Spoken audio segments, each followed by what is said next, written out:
पंजाब में आगामी विधानसभा चुनाव को देखते हुए मान सरकार आए दिन जनता के लिए बड़े ऐलान कर रही है। बेहतर इलाज को लेकर बेहतर ट्रांसपोर्ट तक आप सरकार ने लोगों को बेहतर सुविधाएं मुहैया कराने के लिए कई बड़े कदम उठाए हैं और अब उसका फोकस ग्रामीण परिवहन को बढ़ावा देने पर है। इसके लिए पंजाब के परिवहन मंत्री हरपाल सिंह चीमा ने कई बड़े ऐलान भी किए हैं। तो क्या है मान सरकार का विजन, जानने के लिए देखिए रिपोर्ट। पंजाब में आगामी विधानसभा चुनाव को लेकर सभी राजनीतिक दल अपनी अपनी जमीन मजबूत करने में जुटे हुए हैं।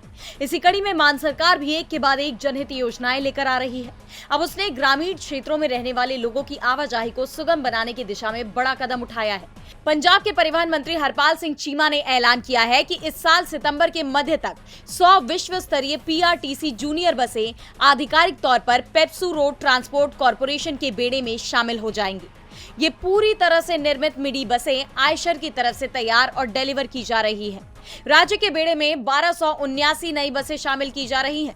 इससे सरकारी बसों की संख्या 2267 से बढ़कर 3546 हो जाएगी, जो 20 सालों में सबसे बड़ी बढ़ोतरी है और पंजाब को देश का अग्रणी राज्य बनाने की दिशा में ले जाएगी। परिवहन मंत्री ने कहा कि भगवंत मान सरकार प्रवासी भारतीयों, अंतर्राष्ट्रीय यात्रियों और आम यात्रियों के लिए संपर्क को भी मजबूत कर रही है।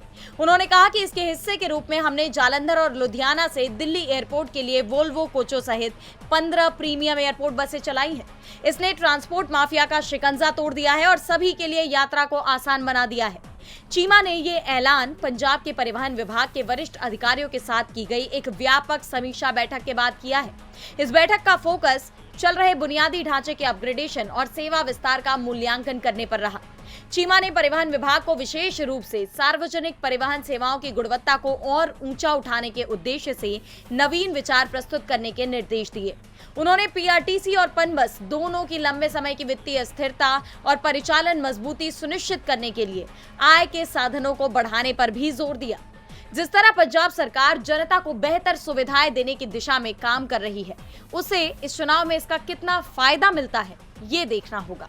डीबी लाइव की रिपोर्ट।